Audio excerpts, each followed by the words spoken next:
every tiny piece of light there is. All right, folks, here we are. This is it, live from the Comedy Cellar at home, of course. I'm your host this evening, Ryan Beck, and joining me are three of my faves. We got Rick Crom all the way over here, voice of the Comedy Cellar. We got Nimesh. Nimesh, how are you? You just got married. What's up, brother? I did, thank you. And my big brother, Derek Gaines, on a roof, smoking something. Who knows what's going on? It's just a little, it's anti-tobacco. That's what I call it. That's the king of Staten Island right there. Hey, what's going on? Yeah, it was a great movie. I'm glad y'all saw. If y'all saw, keep watching. It's the #1 film in America right now on all streaming platforms. Okay, that's the only plug. I'm done. There you go. We got the plug. Nice. How much do you get for each one of those plugs? Get like a percentage? An Amazon gift card. Oh, well. Better than not. Better than not. So I don't know how you guys have been doing with your quarantine or whatever. Where's my light? There it is. There he is. It's the sun, Derek. It's your light. Where's my light? There it is. Find your light, diva. My wife sent me to the Whole Foods to get one thing, which was a squash, and I came back and started chopping it up, and it was a cucumber. So that's how I've been doing. Amateur move, man. Ryan, I did exactly the same thing because the cucumbers are right next to the squash. Yeah, why is that? Stop doing that. It's the same shape, different color. You can't do that to people. I brought it home. I chopped it up. I put it in a pan with olive oil and garlic, and I cooked it, and I ate it, thinking it was zucchini. Wow. It was delicious, but it was a cucumber. Well, there you go. Maybe I should have kept going. I've had worse things in my mouth. That's not bad. Just a cucumber. There you go, man. All right. Well, I don't feel so bad. I didn't. Well, that's nice. You know, good for y'all and y'all phallic vegetables. I'm glad you had it. Derek, do you eat phallic vegetables? You draw a line? Oh, no. Y'all just have good conversation. Like, my roommate brought me a breakfast empanada this morning. That thing was greasy, nigga, but it was nice, right? What is that? Had hot dogs and potatoes in it. So Some shit you get off a Jamaican beef truck. Eggs. That's what I had. It was good. Yeah. Sorry, Rick Crom. I know y'all eating vegetables. No, really, it's rare for me. I've had a complete carbo meltdown over the last 3 months. Oh, really? Okay. For years, complete low carb, Atkins, all of that stuff. And the last 3 months, I've made up for all. It's chips, and it's Rick, how did that happen? What happened in the last 3 months? I don't know if you heard. Sure. I'm locked in my apartment because I have a restraining order against the rest of the world. I see. Okay. Well, there you go. Not only am I not allowed near children, I'm not allowed near anyone. Yeah. Now, Rick, you said that you're teaching online now. Yes. But have you done any stand-up outside? Derek, I saw you performing outside. Nimesh, you did it outside, right? Yeah. The outside thing is the wave right now. That's all we got. Great. Where are they doing it? Long Island Long Island City. Che hosted a Che and Friends show out in Queens in Long Island City. Parking lot pimping. Yeah. He calls it the pop-up parking lot pimping show. It's great. I saw the posts about that on the social media, but I didn't know it was a show. It's such a punk rock situation. It's fucking badass. It feels like it's very punk rock. It feels like very anti-establishment, even though it's not. It's just like it's just got a cool vibe to it, and it's. You feel like a cult? Yeah, everyone gets Kool-Aid at the end. Every week, every week there's a new set of people that come. I don't know why. It's great though. It's fun. How do you give the light? Everybody's walking around barefooted. It's very culty, but good. Yeah. Do you have like a mic and a stage setup, or is it just? Yeah, it's a flatbed of a pickup truck, like a great sound system because there's no audio problems anywhere. And the DJ setup is dope. That is great. Yeah. And and it's almost covered in 4 corners, so it makes the sound really good because it's like a building, then a parking garage, and then the building behind it, and then some of the sound bounces off the water. So it's a real good setup. It's like an outdoor arena. It's like a fucking, I don't know how he picked it out, but for sound wise, it's an outdoor comedy show. It's like really a jam. It's like, get the fuck out of here. Good for Check. Apparently that's where Amazon was going to build their location when they were going to join or come to New York. Thank you AOC for canceling that shit. So now we have a spot to do comedy. We have comedy.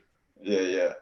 Well, that was that space that had all the graffiti, and then it was like this big deal that they, like, I don't know, cleaned it up or whatever. The 4 corners. You remember that? A couple years ago? No idea. No. We're out there. It was like this big. Cypher Sounds? Oh, here we go. We got Cypher Sounds. Speaking of bandits, yeah. The olive tree. You look like you're in the olive tree. I am at the Olive Tree Cafe as we speak. Get the fuck out of here. This is it's happening. I'm in the house. Wow, I haven't seen the inside of that building in so long. Wait, is there a way to do gallery view on the phone? No, right? Maybe. All right, hold on. Man, that's crazy. Yeah, there is. What's going on? There. Well, I understand that they've opened the kitchen for takeout now. Oh, that's right. They got wings again. I heard about that. Hold on. Look, there's you want to see what's happening here? What outdoor, yo? We have benches and stuff like that. We pin this, Mike. Look at that. Whoa. This is outside of the comedy zone with fences. Yo, I'm eating lunch there tomorrow, yo. Let's do lunch there tomorrow. Come on by this weekend. There's literally tables on the street. Thursday? Thursday. Yeah. Let's do it. Let's do it. 1 o'clock. We can do that. Yeah. Hold on. There's tables on the street. I did laundry today too. Fuck it. Yeah, I'm there. Wow. Is everybody wearing? Make sure everybody's tipping. Yeah. Well, everybody here. You can't be dining out during a pandemic and not tip. These people are risking their lives. Look at that. For your shawarma, they're putting their lives on the line. Man, that's that shit. I don't know. Crazy, bro. I want to get in the car right now. Oh man. Look at that. Jesus. Where's Mike? Jesus. Oh, nice. They got the whole shebang. So they have appetizers. Look, we even have a server. Timmy's back. Oh my God. What's up, Kim? The comedy seller. Comedy seller. You're on right now. What up, Danny? Oh, how wonderful. Somebody else is coming in. Okay. I'm outside. I can't hear you guys. I just wanted to show you. Thank you, Cypher. We're back, baby. Bye, Cypher. Back. We're back. Later, man. Who's dropped in now? Wow. You got Danny Cohen. Oh, there's Danny. It's like a Danny's a 3-angle shoot. Danny, wear more pink next time. Jesus Christ. Anyway, look like you fell out of Austin Powers' closet. I can Yeah, I got dressed in a bottle of Pepto Bismol. What are you doing? Sheesh. Hi. What is that? Oh wait, he's yeah. Hello. Oh, there he is. Who's got? All right, there we go. I just figured out what was going on. He's at the olive tree as well. He is. They outside eating wings and shit or stuff. There we go. Who that?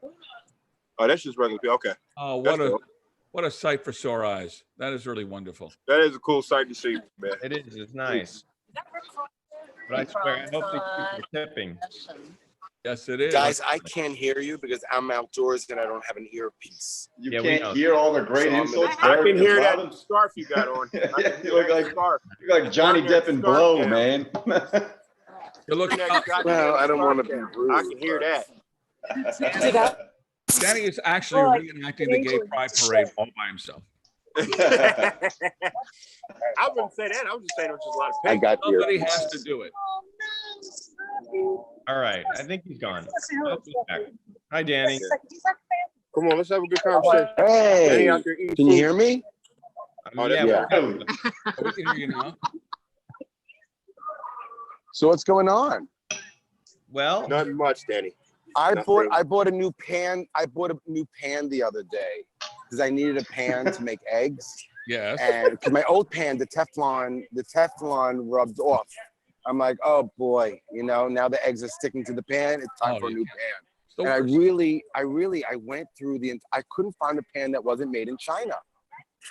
All pans are made in China. And I was like, why can't we get even Taiwan? I said, This let has me the get a pan ramblings from of a Taiwan. crazy rant written all this is gonna be turned into some We anti-Chinese won't rant say pretty we soon. missed what it was What like to crazy rant? I'm telling you, I just bought a pan. Congratulations. This is serious stuff. Yeah, well, we They got must. American pans. Danny, they got American pans. Oh, that green pan that's non-stick where you can do the eggs and flip it without oil. That's an American pan. Peel. Yeah, Derek's right. Come from TV. That's an American pan, green pan. Get that pan. Jackass. All right. Well, Danny, thank you for interrupting your own dinner to tell us about told us. Peace, Danny. Bye, Danny. Today's my birthday. Okay. Oh, shit. Really? Happy birthday. I think you're lying. I think you're just hungry for attention. All right. He's just laughing. Yeah. Good for Danny. Danny lives his best life. Bombed. Let us tell you the zucchini You story. inspire me. Hi, Lisa. I know I started us off with this zucchini story, but that was way better. Well, than- thank you. Can you mute Danny? Hi, I don't know, Mike. You can come out of here. Kick him off. Kick him off. Can we Hi, mute him? Jack. Like, Hi, keep Jack. him on, but I hear the whole party. Well, now it's all hell is broken loose now. I think we got him out of here. I think so. Okay, cool. I'm here. Oh, you're here. All right. Oh, thank Bye-bye. goodness. Okay. He's gonna call I don't back know in. what just happened, but I like the chaos. There you go. Well, I don't know. I feel a little bad that I started us off with this squash zucchini thing, and then he comes in with a story, and I'm like, oh shit, I'm having a crisis of a self. I'm like, am I corny like that? Well, it's no Chinese pan story, but it's someplace to start. At least mine was Oh, short. there he is again. God damn. He came on again. Wait. It was relatable to me. Oh, He's like that white lady from last night, Derek. Just Yeah, man. All No, kinds of weird. I'll let you back on. all right. What happened? You don't have to wave. We all see your face. I have 6% on my phone, so Good. That's great news. I wasn't anti-gay until just now. Me he either. said that's good news. Until just now. Danny All right. funny, man. I like that. Turn up the brightness, Danny. What's going on? Say hi to here. Let Kim put down her glasses. But I Kim's mean, here. what is Your fucking your Hold on. Sprint connection is ruining our call. That's what's going on. Say hi. Say Hi, hi to everyone. Come on. Hi, Kim. Hi. Tell Danny. Kimmy. That's Kim. Can I give you guys anything? Some Pellegrinos and the All right, I'm gonna take off. I have 5% and I'm. Oh, Yes. yeah, save the battery. Oh. Save it. Carry on. Carry on. Thank you for your permission. Thank you. Thank you. Thank you. It really is. Jesus Christ. Dear Lord. It really is fun to see him, though. Yeah. Even if it's like a 56K modem on which he's operating. If there's anybody left watching on YouTube after that Danny Cohen Zoom bomb, God bless you. Okay. It was kind of a bomb, but it was an okay bomb. He was wearing pink. Everybody was laughing. It was This is the problem I have. delightful. Yeah, he logged on again, he logged back on to tell us that his phone was dying and he had to go. What are you doing? He wanted to let us know that he would have kept trolling if not for his phone battery. I appreciate the commitment. Uh-huh. So, I mean, I don't know. What do we talk about now after that? That was pretty wild. But I mean, it's great to see people at the Olive Tree. That's it. But yeah, I'm going tomorrow. I gotta be there. I'm going Saturday. I'll see you Saturday. I'll tell you, what's been fun about the shows that Shay's been doing and just like shit opening up again is just having a fucking comedy hang is just like. Yeah, the hangs have been great. I forget, like, it felt like Matchless, honestly, last night. It felt like we were at Matchless again, but it just. Bro told me that he got home at like 3 a.m. Who? Yeah. Monroe. Yeah. I got home at like 4:30. Yeah. We had an evening. Yeah. Next Tuesday. Sun was coming up when I got home. Yeah. Sun was up. The sky was getting blue. It was like a real hang. It was like one of those. We gonna pull all nighter. That's great, man. Like we searched for a bar at fucking 3:30, and there was one open. It was one that was open. There's one open. Well, it was one they had like the outdoor patio. seating, yeah. Outdoor spray. Oof. And the dude, the bartender was all gloved and masked up, serving drinks through the window to an outside thing. So it was like outside, surrounded by like bricks. It's like old school shit. It was kind of cool. Oh, that's great. Yeah. I'm gonna start throwing drinks out of my window. See who shows up. People will catch him. It was weird. It was like some Sesame Street shit. It was like, yeah, he was serving drinks out the window. It was like a kind of an artisanal, like in the pandemic, you needed this shit because there wasn't a lot of people in there. That's what made it fly. Yeah, we kind of felt like we embarked on like a funny, like a little Lion, Witch, and Wardrobe, Rick. And it was just we went into a new world. It was nice. It felt so good. This was in Brooklyn? Queens. This was in Long Island City, yeah. Oh, Long Island City. And shockingly enough, no fireworks because that's a rich fucking white neighborhood, bro. That thing was peaceful. I'm in Jersey City and it's been like a war zone every night. I swear somebody has a bazooka. Yeah, because some of the big ones like be like, yo, was that a firework or is it like 1917? Like it's wild. There are some big ones, man. It's crazy. I just got a car. I bought a car like 2 weeks ago, and I've been parking it out here on my street. And I like to park it on my little side street so I can look at it because that's like the stage of having a car. And I'm like, I got to look at it. I just walk to the window and I look at my car. That's what I got. So these fireworks are crazy. And all the kids use this side street because it's like a little street that just has one-way traffic on it. And I like fear for my car's life every night because these things, they're blowing up so many. I'm surprised that it hasn't started yet. This shit is so loud. It's crazy. But I mean, where are you? That's what I would do. I'm in Crown Heights. Oh, okay. I can hear some of them. I'm in Borum Hill, so I can hear I heard them on Saturday, but I haven't really heard a lot since. They're all coming from next door. I want to go do it. I want to go buy some fireworks. I've never lit fireworks. Sounds like fucking fun, man. I know they got some in South Jersey because they're illegal in New York. So as soon as you hit Jersey, hit a Walmart, they're going to have them. Nice. Oh, that's right. You can buy them in Jersey now. Yeah. Oh, shit. And they stockpile too. Because during quarantine, man, they had like plackets of them, like crates and crates. Come get them. And motherfuckers was like leaving with all big bang, like Roman candles and all that horse shit. So yeah, it was like pretty wild. There's a place on Route 95 when you head down to Florida and you come back. I think it's in North Carolina called South of the Border. You heard about this place? Yeah, I think so. It's a big stop, right? And you can load up. You can arm a small army with the kind of fireworks you can get. That's where they all come up from. I swear to God, it's from that one store. In the Midwest, growing up there, fireworks are legal in pretty much every state, but nobody knows that. I mean, it's like, there's like different state laws or whatever. So every state border, no matter when you cross in to a different state, it just has porn shops and fireworks stands because everyone's like, the border's coming up. You don't know if you can get fireworks in Kansas, you better buy them all here. So it's just like year-round fireworks stores outlining the map of the United States. That's how the whole country works. Fireworks, porn stores, and then you add a Subway and you're set. You don't have to go anywhere. That is an explosive neighborhood. That is a very explosive neighborhood. Every highway, just in different states, it's like right off the state line, you get fireworks like crazy. Where are you from in the Midwest? You said where now? Kansas? I'm from Missouri. Okay, so that's where you. Any of the connecting states, they all have legal fireworks, but like that's just where those stores exist. Is like on the highway. I grew up in Chicago, but we would get them all from Indiana. That's where okay. How many people are buying fireworks all the time that these businesses can just stay open? I don't know, man. Who the fuck? It's crazy. Imagine fireworks get boring. Well, I also don't understand how there's still sex shops off the highway because I mean that's like that's for the truckers. It's for the truckers, right? Why do they need? I mean, what do they sell in there that the truckers are buying other than sex, like the actual sex? Flashlights. Well, yeah, that's what the truck stop is for. Lube. Yeah. Truck stop. I got to think they move a lot of lube. Right? Is it flashlight? And I'm sure I don't know. Have you ever been inside one of those things?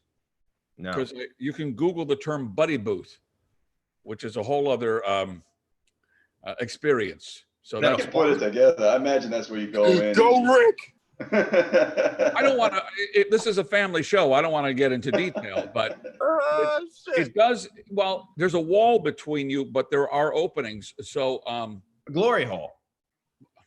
well, if you have to be vulgar about it, yes. I mean, I like buddy booths. But, yeah, but it does comply with this with the COVID safe sex standards that have been put in place by the city. There you go. Oh, it does comply? Yeah. So they have hand sanitizer next to these glory holes? No, do not put hand sanitizer on your dick.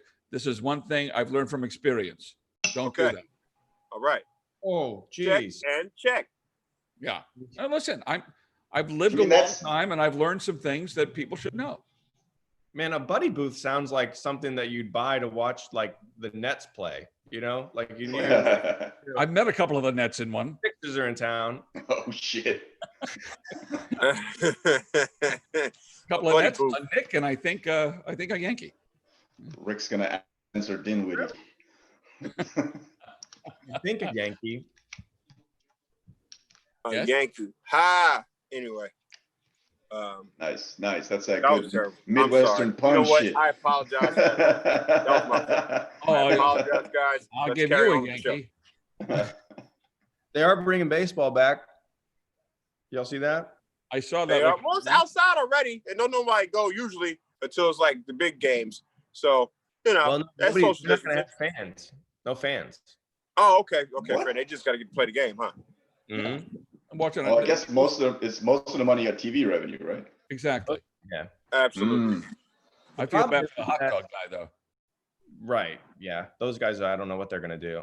But it's also like it's just I don't know. I know how they're doing it in Korea, and it's like really, really on lockdown. You have everybody that comes in has to get like temperature check and whatever else, and they're being really diligent about it. I don't trust. I mean, half baseball, plays in like Florida. They're going to play in Florida and stuff, and I don't trust any of them. I think it's going to start, and then coronavirus. Ain't no more trust in Floridians. No Lord. No. No. You can't put your trust in no Floridian, bruh. Florida is, Wow. like they have earned all those Florida man headlines that they have had. Like this is just proves it. The stories that you see out of Florida, and like it's just been crazy. Yeah.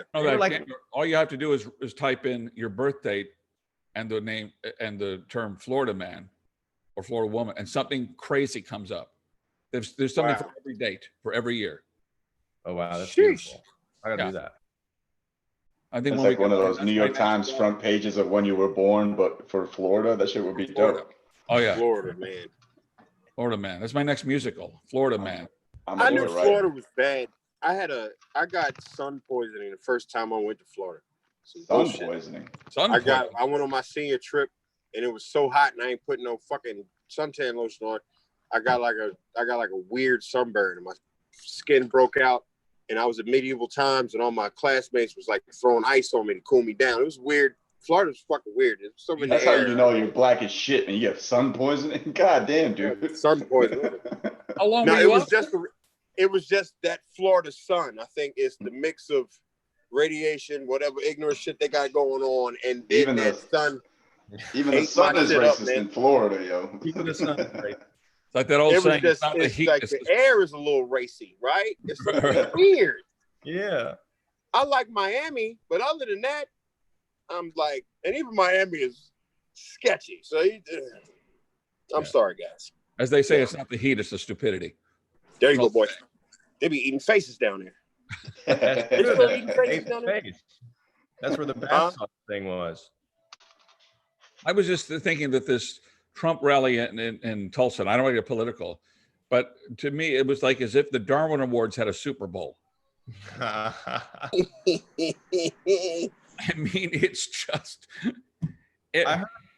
I mean, thank God it wasn't a big crowd because the rippling effects would probably saved 100,000 people.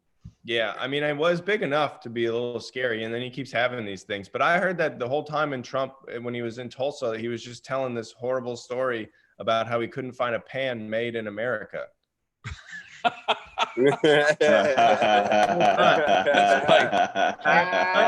Ryan Beck with a call back, nigga. Yep. I like it. We're gonna make America fake again. That's right. My Florida man story is that a man claims a dolphin seduced him into having sex. That's with their blowholes. Right. Yeah, look up Florida Man July 29th, Nimesh, because I'm not on a computer. Hold on. July 29th, Florida Man. Look at in the computer face. This is great. Really in. Florida man tries to steal police car with officer still inside. That's your Florida man. That's gangster, dude. Fuck 12. Steal that car with the cops in it. I'm down with that shit. Florida man. Florida man, and then you put in your birthday. Yeah. 27. We'll see what the winter has for Florida man. Come on, boy. Come here. Florida man prompts evacuation at Taco Bell after bringing hand grenade he found while fishing. Damn. Fishing. Yes. Not only was that on my birthday, that was just last year. That was like the last I had. I felt something at the end of my line, and I thought, is this a bass? Is this a trout? And son of a bitch, it was a hand grenade. And then he brought it to a Taco Bell. You gotta eat. Incredible. I got that on the way home. What does mine say? Mine says, Florida man finds bright green iguana in toilet. Calls 911. Well, that was a fucking letdown. That was done. But in my defense, how do you beat hand grenade, really? I mean, I think like dolphin sex is. I love it. Hey, still my Florida man was just the cops still in it. Yeah, I beat all y'all.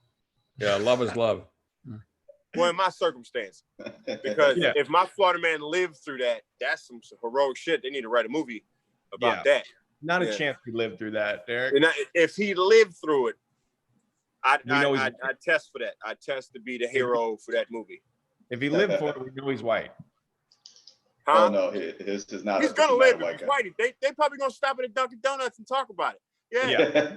We really like how you stole that car. You want a job? Maybe you can help us. Fuck us. That was crazy, man. I can't believe you tried to do that. Here, hold my gun. That's right. Hold my gun. That's just the spirit we're looking for. Yeah. Man. Well, they'll probably. What else is going on? Question. Everything. Everything's going on. Everything and nothing. It's kind of crazy how busy I've been for not having anything to do. Anybody gonna? Yeah. As soon as I came back from Jersey, it kind of turned up. Like the only thing missing now is the money. Right.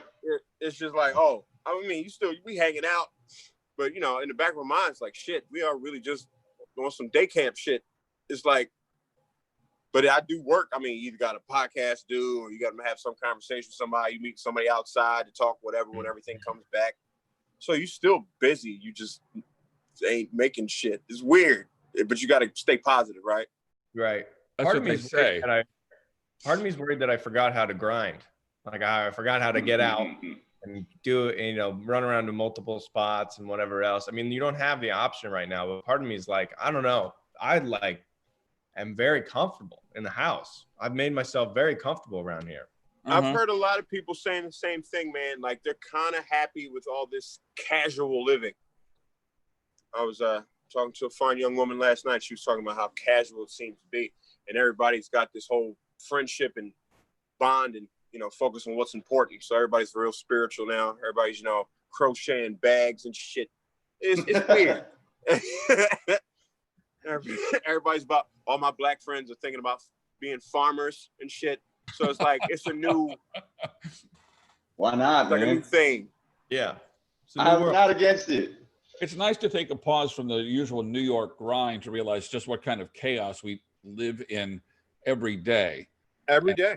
And to suddenly not have to run your ass off every day and hustle because you got to be somewhere is, in one sense, it's a very relaxing experience and very reflective. I see some people, but I do see how it does define what kind of a person you are. Guys, I got like 30 minutes. Cool, right? Because those people who are naturally self-motivated got a lot of shit done. And then it just made me realize what kind of a lazy piece of shit I am. Because first of all, for the first month, I felt no difference. I wasn't really doing anything. I wasn't all that active anyway. But with all the time to get stuff done, it's just amazing how you can get nothing done with all the time in the world to do it. I have all the time in the world to do all, I've got like all sorts of tax paperwork and stuff I hate to do. Oh, I'm going to really get at it. There's none of it. Yeah, man. I have gained 20 pounds though. I have gained, so that's something. You've been on a carbo load. You've been eating. Yeah, man. Because to procrastinate is to feel good. That's what the fuck that is. It is. Putting it off? Oh, yeah. Let's just, but no, I have to do it tomorrow. And you go back to sleep or you go and get something to eat. Yeah, procrastination feels good in quarantine. Or just sitting on your ass. I mean, you try to have that idea of, oh, yeah, I'm going to think forward and work and get stuff done. Be my most artistic, but nah, bro. Just eat this. I learned about myself that I need stimulation from other people and things around me in order for me to get motivated. If left to my own devices, I think I just crawl in a hole. Yeah. Okay. I don't have that. I didn't really know that about myself until now, where if I don't have, I mean, for instance, this is the most exciting thing I've done all week. If that gives you a shot. And Nice. Not that you're lovely boys, but it's just like, yeah, it's been tough, man. It's been really tough. And I'm trying to be both. I think I'm getting a decent amount of things done and that I want to, but that's just, I always, that's where I derive my self-worth from, is me getting shit done. So if I'm not doing that, I feel completely awful. But you live with your wife though? What about? Yeah, you live with your wife? Mm-hmm. See, I think if you have somebody there riding your ass all day, you get stuff done.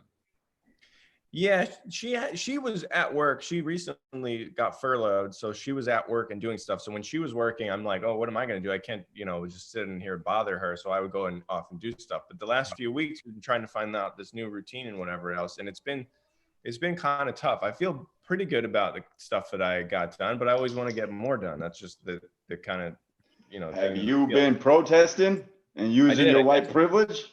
Yeah, no. That's right, boy. You've been using your power for good. I saw a couple of people that work at the Cellar when I was out protesting. Oh. Was they serving wings? What was they doing? No, I saw Laster. I saw Marab. I saw who else did I see? I saw different comedians and whatever else. But protesting, it's been really interesting because I've never really done anything like that. Did you guys go out and march or do any of that? I was in Jersey for 10.5 weeks watching it on the news and writing jokes about it. So that was my activism. A lot of thoughts and prayers. And I mowed my lawn a few times. And I just thought about but now I'm writing jokes and trying to, use my voice because I wasn't going to go out there because my mom was like, "You not bringing COVID back to my house? Are you nuts?" Yeah. So I was with my aunt, my mom, my dog, watching it on the news. I really couldn't because everybody was paranoid. I was worried about catching something, but then I went out because I just felt like I have to join. I can't not go. I'd have to go. I need to be there and show some support. And so my wife and I, we went, this is the first one that we went to, and we texted with some friends and whatever, and we met up, and it was like, everybody had masks on. Everybody's wearing gloves or some kind of different thing. It was like a protest march, but it was socially distanced, and everyone's facing the same direction. So no one's screaming in your face or anything weird like that. And it felt really it was like weird to be out and see people in the flesh, which I know you guys, you know, at the comedy show have seen this, and then you see a large group of people. It's kind of intimidating at first when you've been in quarantine, but then after, I don't know, 10 minutes or so, I was just like, it felt kind of back to normal in my head. Yeah, I think it would adapt very quickly. I'm glad that people were wearing masks and stuff like that. I was worried that, well, first of all, I'm in Jersey too, so it's I wasn't going to go into Manhattan, but I did repost a lot of great shit. So I mean, I did my part. I did my part. But I was afraid. I got down and reposting. I'm with you, Rick.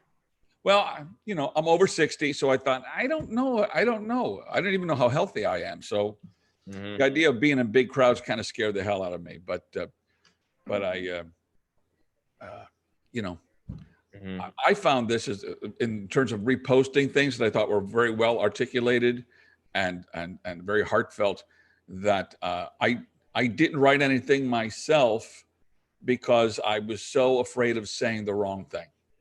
You know, have you heard about this phenomenon? And I know it's a cheap cop out, but I just thought, gee, I don't want to say anything that's taken just the wrong way, that I, as an old white guy, don't realize I'm not supposed to say, even though I don't. Wow. You know, what? An Yeah. old white man using his conscience. I don't want to, you know. I did find a lot of You could say stuff. Oh, go ahead. I'm sorry. Oh no, I was just gonna say about what I did see online from a lot of like white people was that I saw a lot of self-congratulations for like Speak about it. Y'all are really proud of yourselves. Well, people were tweeting and things like you know, I was out there and I'm listening to other people, and I'm like, you're writing about how you're listening. That's not how this. That's right. Yeah. So I've seen white people make a lot of progress in this time. Y'all have done. Yeah, man. The one that cracked me up the most was the already progressive white girl who was like, if I support black dick, I got to support black life. Those protests kind of cracked me up. Yeah, she stole that from me, first of all. She took that from me. My bit. And these fucking white women are appropriating my stuff. Take that dick joke and run with it, so I'm glad I did it.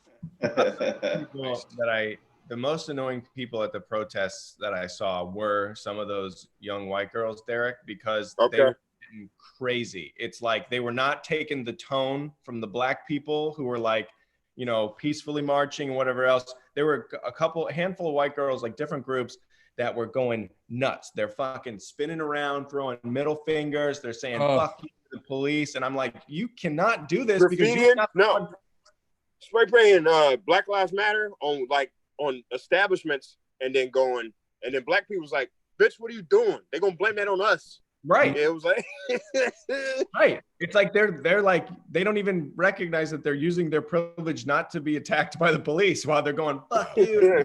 You're not helping right now. You are not helping. I've had it was because they find a way to make everything about them. Damn right. And they take over. And I'm talking about you know, like the under 30, under 25, this group of white ladies where they speak, Rick. Look at us. Well, you know what they do, and I don't mean to co-opt this too, but they, like the gay pride parade, for instance. How many Beckys? Well, Becky's is the gay version of Karen's, right? The Beckys come in, they take over the thing. Now, white women have appropriated gay culture. White women think they invented anal. This is how bad it's gotten. This is how bad it's gotten. Yes. But you give me a broad who's like 50 drinking gin and telling the truth, I'll stay with her all night. Drinking gin, telling the truth. Telling the truth. Like a good old dame. That's the lady I'm going to talk to. Anybody just joining us now on YouTube, welcome back to the Comedy Cellar He-Man Woman Haters Club. We're talking about bitches and what they do. I felt like we were going a little hard on women there. Bitches and what they do. Yeah, I ran out of. Oh, damn, Ryan. You can tell I don't talk like that. Come on, man. You can tell that I don't talk like that. I ran out of. That is crass. That was very crass for you, Ryan Beck. It's not like my Ryan. You know, Ryan Beck's true colors showing right now. That's blame some the COVID hug. colors. That boy been in there working on a plan to go pimping. what they do and what they don't, and that's Gators bitches better be using rubbers. Gators bitches don't play. so. I mean, Gators yeah. bitch better be using Jimmy's. That shit was so funny. Will Ferrell killed me in that movie. What's that? Other guys. Oh yeah, that was good. That was such a fucking good movie. You know what I felt like? I don't know if you guys feel like this is true, but with quarantine or whatever, I was just burning through movies, and there are just not enough comedies being made.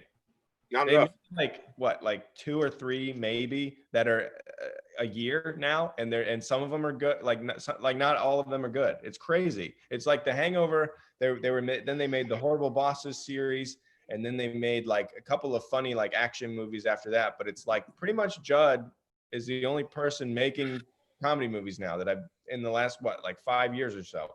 Yeah. Good for Judd. It's crazy. Good for King of Staten Island. Yeah.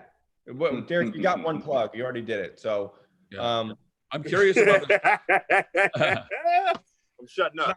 I mean, I'm just surprised at the lack of like people. The comedy boom was happening, right? Where everyone's flooding the cellar and flooding stand-up in New York and wanting to. There's tons of stand-up content everywhere, and everybody's buying it up. But the comedy movies themselves, I feel like they're kind of like haven't. It feels like it's on a downtick. I don't know what the deal is. Only because of all the shit that just happened. I think this might be the start of the movie thing again. This home premiere thing actually was a blessing in disguise, if I could speak about it, because everybody was home. So, and it was like, damn, I haven't sat and watched the real movie with the family in a fucking, long time. We make it to AMC or whatever, but the last 3 months has been quarantine. So, I think either this 3 months restarted some shit or destroyed a lot of shit, but it seems like people are watching films again, so they might make more comedies. Like I know of a few coming out. I'm sure comics have just been at home writing movies right now. It's gotta be. What about this Jon Stewart film that's coming out? Have you heard anything about that? What is that? Jon Stewart has a film. It's got is it drama? Is it a doc? I think it's a comedy. Oh shit. No, here, Jon Stewart film. I've seen the things, from director-writer Jon Stewart. Oh, wow. Steve Carell's in it. Here, I'm going to look it up. Jon Stewart movie. Don't you love Google? Jon Stewart's new comedy, Irresistible, feels shockingly out of step. That's from Vulture. Fuck Vulture. Yeah. Shockingly out of step. I don't know I don't even know the hell that means. That means that they said the word gay in it or something. Out of step means either you're not PC enough. Oh yeah. Fuck Vulture. Yeah, Vulture's funny though. I like Vulture because they try to ask you questions to make you turn against like your castmates. Like hear them say tricky shit. So how'd it feel when, such and such and such and such had a movie out but decided to do your show? Like weird, like, whoa, that's kind of shady, but whatever. Mm-hmm. Yeah, I've auditioned for Vulture shit. Now that you talk about it, I thought about that. That was too great. Is about an election. Slightly lower stakes. November's approaching. All right. Who better to fucking do a political comedy? Comedy about an election. So right, and it's Jon Stewart. So of course, that should be good then. And I think it's opening in theaters before it's. I don't know if it's simultaneously being released online, but good for John. That's great. Yeah, I want to see more comedy movies. I'm just like, you can only watch so much heavy shit when you're locked down in quarantine. It's like people are like, you that Epstein documentary. I'm like, absolutely not. I didn't watch that. I don't want to hear about this nasty. You want to know something? I watched the Outbreak movie the first week of quarantine just to get it out the way. The Dustin Hoffman joint. I saw it. Yeah. With the Motaba virus, I just watched it. It was like, at least our heal rate is at 98. Their heal rate was 0. Like, if you got it, you died 2 days later. So when motherfuckers weren't dying 2 days later, just a few days later, it was sad. But you didn't see like people crying blood and no shit. Like, so I had to kind of use that to help People me out. watched Contagion and started talking scientific, just like Derek just tried to do. Like, you know? Well, the not factor was 2, so therefore it means that only 4 people can get sick. All right, thank you, Derek, for that heal rate bullshit. I'm a little stoned, so I'm just trying to hold up. I watched. As you say, I've been smoking weed. It ain't like that's great. It's like it's bad. Something was gonna happen. So yeah, but I'm sorry, Nimesh. No, please continue.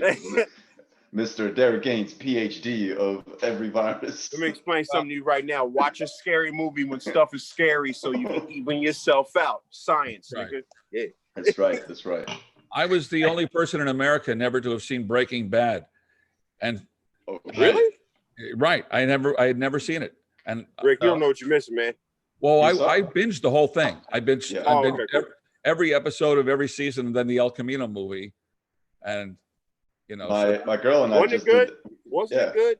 oh my Fantastic. God, It's phenomenal, right? fantastic. And but for about a month, I was in that Breaking Bad mood. Oh, okay, I got you. All day long, because I was just watching 3 or 4 episodes a day. Oh yeah, I would go to sleep. My girl had never seen it, so I rewatched the series, but she would Gotcha. saw it the first time. And I would go to sleep Like, with There it is. Breaking Bad scenes and wake up thinking I gotta go fucking murder somebody. I didn't like the movie though. I couldn't stand how much different Jesse looked from the show versus the movie. He gained like fucking 40 pounds. No, Yeah, 'cause he that was wasn't skinny. Jesse. Yeah, That was the they other kept him character. trapped. What's that? That was the other character, wasn't it? Jesse is the one who's. Jesse's the main guy. Oh, I didn't think he gained that much. It was the other guy who put on so much Oh, weight. and yeah, so Jesse gained weight, and what's his name? Todd. Todd also gained a lot of weight. Yeah, Todd got fat. I didn't know that. Todd did get fat. Yeah. Yo, didn't know Todd that is guy gonna was- be like Philip Seymour Hoffman.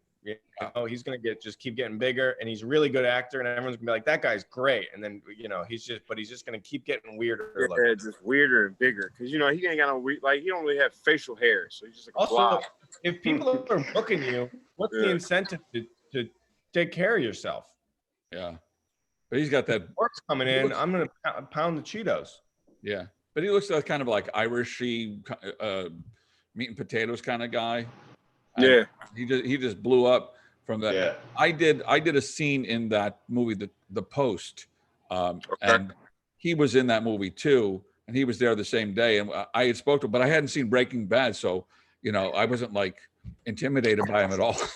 and he was the nicest guy and all that stuff, but I knew him from that, and then when I saw him in Breaking Bad, I went, oh my God, look how Skinny look how he used to be. skinny and cute this guy used to be. And then 5 years later, it's like, holy shit. Yeah. Rick, I was watching old Chappelle show. Ah, Old yes. Chappelle show. Rick was in a few scenes, episodes. Yeah, I did 5 minutes. That's right. That's great. Little John in the hospital. That's right. When Little John breaks his arm, I'm the Proof of doctor. insurance. Proof Proof of of insurance. Proof of insurance. Yes. And I'm the lousy lawyer in the Law and Order sketch. Yeah. Yeah, somebody yeah. piss himself. I mean, It was me. I peed. Oh shit. somebody take a piss in here. Rick Crom was in my 2004. Thanks, man. Yeah, man. What a fucking show. What a It's show. terrific. It's terrific. It was such a big show that was like, I have a vivid memory of watching, it was on Wednesdays, and then Thursdays we would go, like, I would have conversations, the class would have a conversation with the teacher about how funny the show was. I'm like, this show is like bonding high school students to their psychology teacher. Wow. And it's like, I felt like the king because we could just all talk about how it was funny and we just agreed, and then he could just give us homework. But it's like, You it had was a psychology class in fucking high school? Yeah. You didn't have anything like that? What? No. Ryan Beck, look at Ryan Beck's hair. He had that kind of schooling. It was That public hair school. says It was he had public that school. kind of schooling where they had He's got that psychology. Nanette hair going. It was rural Missouri public school. We just had a class they called psychology. That was how you convinced the cows to give you milk. That's Okay, I take it all back. I take Ways it to back. trick your cow. Ways to Trick Your Cow was the first chapter. That's so funny.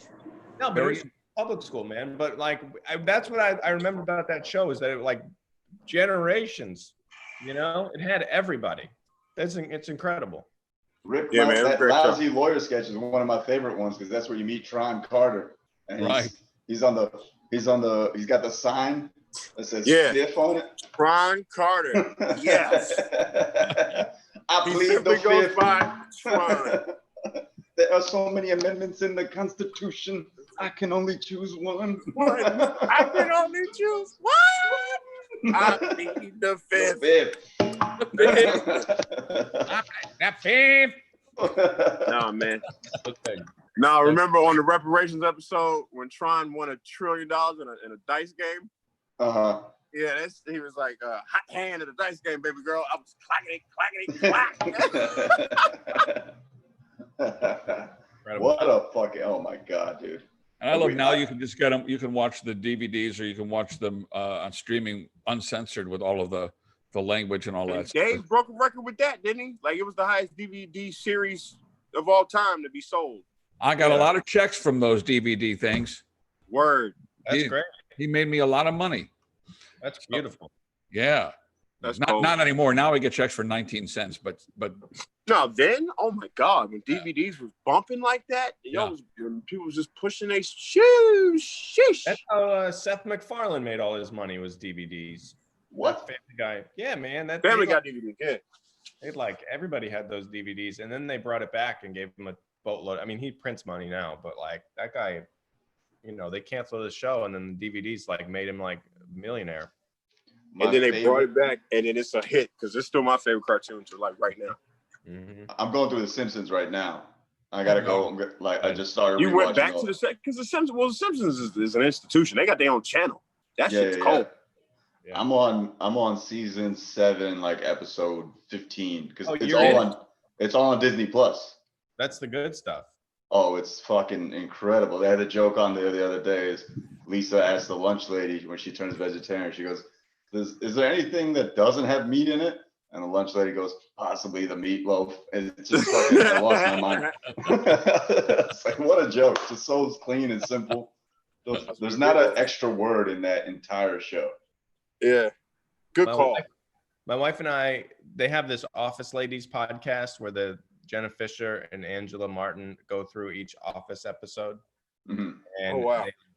They're like, this is what it was like to film this one. And they tell you secrets and what they were going through. They have journals kept and old scripts, and they do interviews and whatever, but they go episode by episode. And so we listen to this podcast, my wife and I, and then we'll go and we'll watch the episode. That's what we've been doing. It takes, obviously it's like week to week, but it is fun to like revisit stuff that you really like. I don't know. I know I like, you just consume it. It's in one ear, it's out the other. You laugh at the show and then it's off. But it's like you look back. I don't know how I feel about people who do follow-up shit to the shit that they were doing just as like a way to make money. It feels very Andy Cohen-ish. You know, like Andy Cohen has like the Real Housewives franchise, and then he has a show where he talks about the Real Housewives with other people that are on the show. That's what it all feels like. It was just like, all right, well, let's just print money by having a podcast talking about the show that we just made. It's like, just do something else. Well, but the behind the scenes things has always been interesting to people. You know, the making of this, the making of that. Yeah, well, I mean, the making of it wasn't making money, but definitely is interesting. It doesn't feel like they're like trying to cash grab. I think they just want to. It's like they're friends, and this is how it feels. It feels like they're friends, and they enjoyed this thing, and they wanted to talk about it, so they ended up doing it this way anyway. There is one with Scrubs with Zach Braff and Donald Faison, and that one, even like the commercials feel like it's a cash grab. It feels like icky, like you're saying. I feel bad for them guys because I don't really think they popped bigger after that thing went off. No, you don't see them everywhere. Did they get in trouble or something? No. What happened? Was it something that happened? Because they should have been bigger than what I think. Because Donald Faison be on like them game shows where you like sort of not a celebrity no more. You sort of like one, but you're not bigger than Alec Baldwin. Like you good, but you're not Alec. Like you know, they think about you sometimes. Like it's like he was on one of those. I think you get so identified with the character, it's that old problem typecasting, and people say, "Well, we'd love to put him in the movie, but he's everybody knows surgeon. Him." He was doing good too. He was like, "Remember the Titans?" Mm-hmm. Yeah. Yeah, he was in movies prior to Scrubs. Then he got Scrubs and just kind of, I mean, he was in. I guess he got his money, man. Because I see him in like auditions for shit I'm auditioning for in LA. Yeah. And we're like, I don't know. Is he winning or am I losing or is he losing? I don't know. But I think you have to change your look and become like an entirely different persona, unless you're the star of the show. Like very few people move from one series to the other successfully. Maybe that's why I got fat. Urkel did it right. Urkel might have did it the best way. Urkel got Urkel and then became a sports journalist and disappeared for years. And now he just pop up in little shit and make a check. You'd be like, oh shit, it's Urkel. And then you'd be like, is that what happened? So he kept his mystique up. Well, see, what you just did prove the point. Here's the guy. What's his real name? Jaleel White. Yeah, but he pops up and stuff, and the whole audience goes, "Oh shit, it's Urkel." Yeah. Oh yeah. That's why casting director. I think he's still getting Family Matters checks crazy, right? Because Family Matters is on every channel. You'd be like, God damn. I bet that's a curse, man. That would be horrible. Oh yeah, he ain't gonna be able to outlive that. But I mean, why would you want him? I don't give a fuck what you say. The dude built a dynasty just to watch a black kid. When I was a black kid, to watch another black kid on TV build a dynasty. Because let me just break this down for y'all real quick. Okay, this is gonna get the good. Craziest shit. The kid was just an extra. They hired him for one episode. That's it.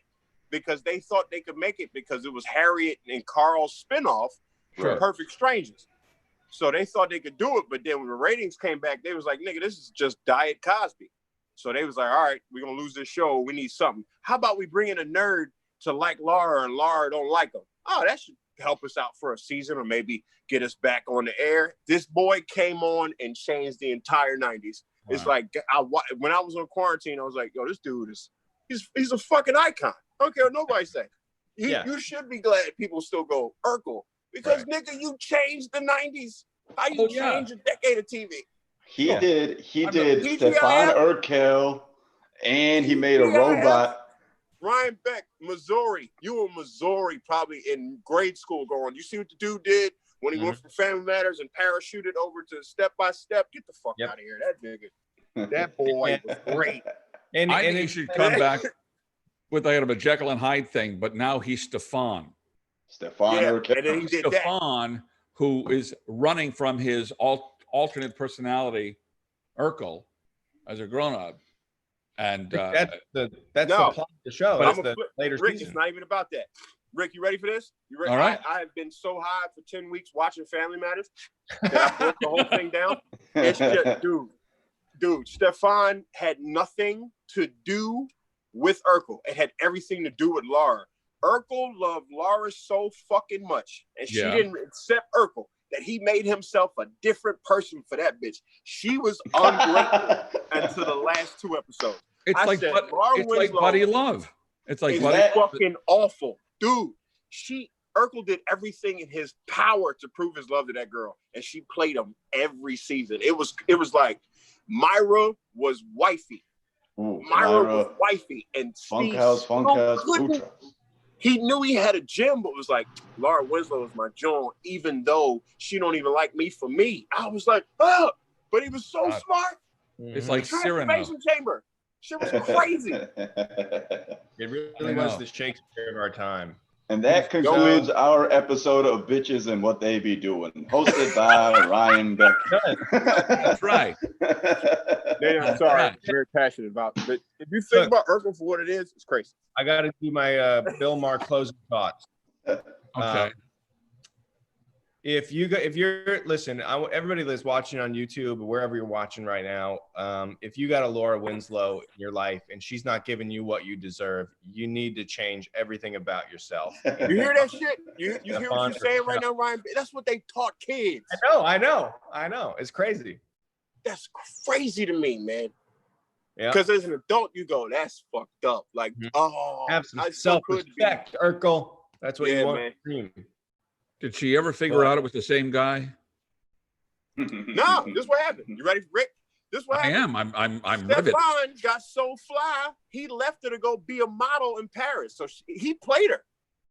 And she came running back to Steve. It was crazy. I'm like, oh my God. And then Steve went to space and almost got lost in space. And it was her that said, Steve, I love you. Come back. And he floated back and got back. I said, oh my God. Laura was the worst. She's second place to Jenny from Forrest Gump. I swear to God. Jenny from Forrest Gump could have been Thanos from Marvel's the Avengers. That bitch was evil to the bone, cuz. All the way through, from beginning to end. She was the greatest villain TV movies have ever seen. I don't give a fuck. So it's Jenny and Laura Winslow. That's my case. I'm done talking. It's on y'all now. I'm just waiting for the shit. Well, that was brilliant. That was brilliant. I've never heard a deconstruction about that to that degree. Yeah, man. I'll be loving them sitcoms because I'm a sitcom kid. I grew up on sitcoms. So I watched Seinfeld. I just rewatched all of Seinfeld. Same. Fucking perfect show. One of the last memorable hangs that I had at the Cellar, and this is what I'll say to wrap up because we gotta stop this pretty soon. But one of the it was real late at night. It was like maybe it was a Saturday or Sunday. It was like 1 or 2 in the morning, and Derek came in from wherever you came in and ate like a lamb chops. He just ordered lamb chops at like 2 in the morning. That must have been a good week that week. I was making money. Yeah, shit. and then you just we just talked about Golden Girls for about a solid hour, where you kept saying, tell it to me, it is old white lady Def Jam, and that was absolutely. It's dude. When I mean it was just a 4-part comedy harmony. These 4 ladies just was like it was just like come on. It was like comedy basketball. These chicks were genius. Yeah, and they were all geniuses before they did that series. And their own and I'm like, just like the writing. And they Susan just Harris. Joke for joke, like, get the fuck out of here. And they kill Blanche every time. They kill her every time they kill Blanche. And you be like, that. But no, man. I love good old sitcoms. Smoking weed and watching sitcoms is my shit. I'll send you a list of some of my favorites. Word. Thanks, Rick. Appreciate it, man. All right, guys. I like breaking shit down. I like breaking sitcoms down. For real. It's my jam. Yeah. It was great to see you guys. And I'm glad that too, brother. Yeah, man. Thank you, Nimesh. Thank you, Derek. Thank you, Rick. If anybody my brother Nimesh, my brother Ryan, brother Rick. My brothers. I'll see you guys later, man. Great.